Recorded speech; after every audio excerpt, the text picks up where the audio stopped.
Hello everyone and welcome back. Today I'm going to be trying something a little bit different and just do a voiceover for my recent ramp test from this week. I will be speeding up most of the tests, so don't worry, you don't have to watch me spinning at 120 watts or anything like that.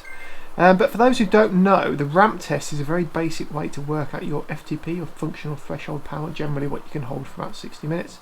It's generally considered the least accurate way of doing it, but it's also the quickest, easiest and least fatigue inducing method to test with. And as this is the method I used back in December, it should make it easy to compare going forward. So here we go. You can see I'm just going through a little warm up here. Now the purpose or the reason I'm doing this is mainly to make sure that all of the training I've been doing so far is actually working, but also to make sure that the future sessions I do on the bike are actually done at the correct level. Things like the sweet spot training or VO2 max efforts are typically based on a percentage of your FTP, so as that improves, the watts required do go up. Like I said, I did this test back in early December. I actually did it twice in the same week because I felt I gave it a bit too easily on the first attempt. My result back then gave me an FTP of 273 watts. That was based on holding 360 watts for 1 minute. I ended up rounding it down to 270 as I did repeat the test a few days later. It was even worse. I think it was 269. I felt it's probably best to be slightly under rather than slightly over. So here you are, I'm just creeping up to 240 watts here.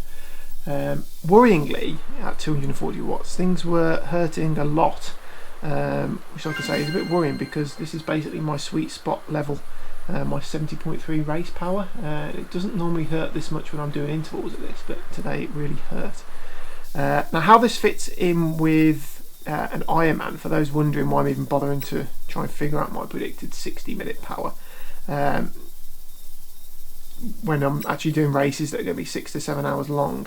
The reason is simple: the higher my FTP, the higher the wattage I should realistically be able to hold during a race. My hope is that I can get to an FTP of around 4 watts per kilo, closer to actual race day. So for maybe a 70.3 I could hold 3.5 watts per kilo, and then for a full maybe around 3 watts per kilo. The more watts I can comfortably hold, the faster I'll be going on the race day at the end of it. So here you go, you can see here, for anyone wondering, actually my max heart rate is sort of, if I were to do a 5k run, would be the mid 190, so 195. I don't think I've got as close out on the bike, but if we're getting towards 190 then I am in a lot of trouble. So you can see here I'm already at 177 at 320 watts. So following off of those tests I did in December, I have tried to be as consistent as possible and basically be repeating the same 3 to 4 sessions on a weekly basis. So that was a sweet spot session, VO2 max efforts, and then also a 5x5x5. And then a longer easy ride. I do also do an aero position session each week, but the purpose of that isn't really to improve fitness. And also, to be honest, the 5x5x5 is a session I've missed quite a few times, mainly because it's the hardest. But the sweet spot and the VO2 max I've done every week, as well as the longer ride indoors. I've done a few outdoor ones, but I tend to do a lot of my training indoors. Also worth noting that the session does tend to change in terms of duration or wattage to hit. So every week for the VO2 intervals I would add I don't know, 5 watts onto each rep, and then for the sweet spot work I'd either increase the number of reps or the duration of the reps, so they don't get too stagnant or anything like that. So here you go, I'm currently at 340 watts here. I'm really struggling. You can see my heart rate's basically at 180 already.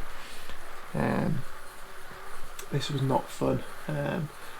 Probably worth pointing out here, I have gone full kit wanker. I'm wearing my palm tree socks for added speed. For hydration, I am drinking double strength cherries and berries from Sainsbury's. I highly recommend it. And for entertainment, I'm watching one of Lionel's epic training day montages. But we're getting into the real thick of this here. This is basically the point that I got to last time, 360 watts. My plan actually was to try and stay around 85 RPM, but as Mike Tyson says, everyone has a plan till they get punched in the face, or in my case, everyone has a plan until their heart rate hits 185 beats per minute. So you can see I've actually upped the cadence slightly just to try and get through this, but yeah, I was trying to aim for around 85 the whole way through. Here we go, 30 seconds into this.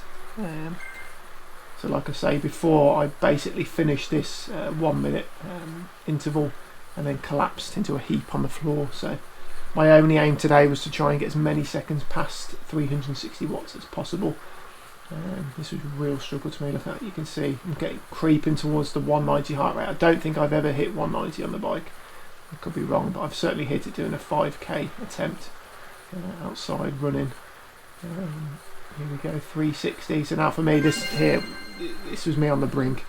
It was holding on for dear life, because every second counts on these ramp tests. It takes your final minute of power. So although you've been accumulating fatigue and power leading into this, it's only really your final power, 1 minute power, that actually matters. So you get some inspirational messages from Zwift, not really helping us. Basically can't see anything at this point. Here we go. So my cadence coming down now, dropping from 90, I'm down to 80. Getting into the sort of grinding death. Here we go, 75, here we go, drop in, there we go, I'm out, I'm done. And that was it.